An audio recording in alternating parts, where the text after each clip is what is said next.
मुझे गम इस बात का है कि इस हुकूमत को जिसने संविधान पर ओथ लिया, आज इस्लाम से, मुसलमानों से इतनी नफरत क्यों? आखिर क्या है? हम इंसान हैं, इस मुल्क के बाइज्जत शहरी हैं। आखिर इस नफरत का, इस डिस्क्रिमिनेशन की वजह क्या है आप में? आप मत लीजिए किसी को। मैडम, मैं ये क्यों कह रहा हूं बता रहा हूं। मैं जानना चाहूंगा होम मिनिस्टर साहब से कि इस बिल को एनआरसी के नजर से देखने की जरूरत है। जो आसाम में एनआरसी हुआ मैडम, वहां पर 19 लाख लोगों के नाम नहीं आए, जिसमें से खुद वहां के मंत्री कहते हैं कि 5,40,000 बंगाली हिंदू हैं। मैं होम मिनिस्टर जानना चाह रहा हूं कि सेक्शन 5 के तहत, ये जो सेक्शन है ना मैडम, सेक्शन 6A के तहत जितने बंगाली हिंदू हैं उन पर जो मुकदमा चलेगा वो अबेट हो जाएगा। और किस पर मुकदमा चलेगा? फॉरेन सिविलियन से, मुसलमानों पर। बताइए होम मिनिस्टर साहब, ये डिस्क्रिमिनेशन नहीं है? आर्टिकल 14 फेल का होता है, जहां पर मजहब आ जाता है, रीजनेबल क्लास वहां पर फेल हो जाता है। आप एनआरसी आसाम के 5,40,000 बंगाली हिंदुओं के लिए आप यह कानून बना रहे हैं। और जब एनआरसी हो जाएगा, अगर अमित शाह साहब का नाम नहीं आएगा और उन्हीं के पार्टी के किसी एक मुसलमान का नाम नहीं आएगा, तो सीएबी के जरिए अमित शाह का नाम आ जाएगा, मुसलमान का नाम नहीं आएगा। यह इनकी साजिश है कि स्टेटलेस बनाना मुसलमानों को।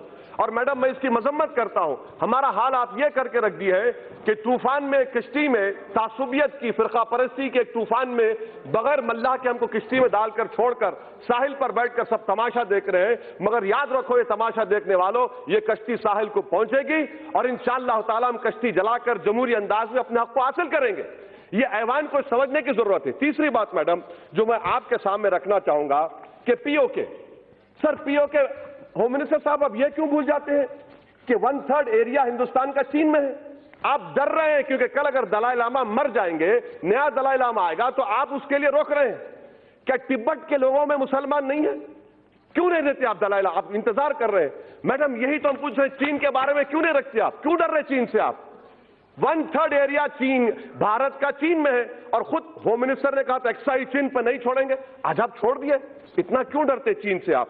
चौथी बात मैडम, क्या हमारे होम मिनिस्टर साहब जानते हैं टाइगर सिद्दीकी कौन था? टाइगर सिद्दीकी वो शख्स था जिसको हिंदुस्तान में हमने पनाह दी, मुक्ति वाहिनी बनाई और बांग्लादेश बना। अगर ये लोग सरकार में होते तो टाइगर सिद्दीकी कभी नहीं बनाता मुक्ति वाहिनी को। और भाई, पांचवी बात मैडम, अफगानिस्तान की बात कर रहे हैं। यकीनन आप जानते हैं तालिबान आएगा। जब तालिबान आएगा तो आपको जरूरत है हजारा की, ताजिक की, आपको जरूरत है भारत में, ताकि हम स्ट्रेटेजिक कंट्रोल कर सके। मगर आपके कानून की वजह से आप उन तमाम ताजिक को, उज्बेक को, तालिबान जब हुकूमत करेगा अफगानिस्तान में, आपका तो काट चला गया। ये आपकी सोच है, ये आपका विजन है। मुझे उम्मीद नहीं थी कि इतना बड़ा ब्लंडर स्ट्रेटेजिक सिक्योरिटी के एंगल से आप लोग करेंगे। अफगानिस्तान में सिख है, मैं जानता हूं। तालिबान के जमाने में होम मिनिस्टर साहब जानते हैं कि करेंसी का पूरा मामला सिखों के पास था, आज भी उन्हीं के पास है। और क्या गारंटी ले रहे होम मिनिस्टर साहब कि पाकिस्तान को ना हिंदुस्तान के हिंदुओं से मतलब है, ना पाकिस्तान से मतलब है, वो घुसाएगा यहां पर। आप कैसे रोकेंगे? और क्या आप बताएंगे मैडम कि कितने लोग हैं जिनको आप सिटीजनशिप देने जा रहे हैं? नंबर बताइए, स्टेट वाइज बताइए। करोड़ों कह रहे हैं मैडम। और एक बात, ये कानून जो बनाया जा रहा है इसलिए बनाया जा रहा है कि दोबारा पार्टीशन हो। ये कानून तो हिटलर के उस कानून से ही बदतर है, उस कानून से ही बदतर है। कहां लाकर छोड़ दिए भारत को आप? अगर आपने संविधान पर रोक किया था, हम मुसलमानों का गुनाह क्या है कि मुसलमान है? मुझे पाकिस्तान से मत लीजिए, अफगानिस्तान से मत लीजिए, मगर इस्लाम के ताल्लुक से, मुसलमानों के ताल्लुक से इस ऐवान को सोचना पड़ेगा। आप जो मैसेज दे रहे हैं, आपकी वजह से पॉलिटिकल मार्जिनाइजेशन हो गया मुसलमानों का।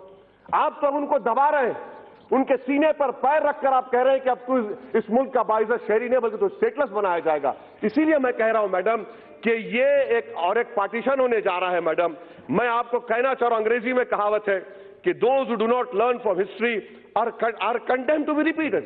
श्रीलंका के 10 लाख तमिलियंस मद्रास में, तमिलनाडु में है, हिंदू नहीं है क्या?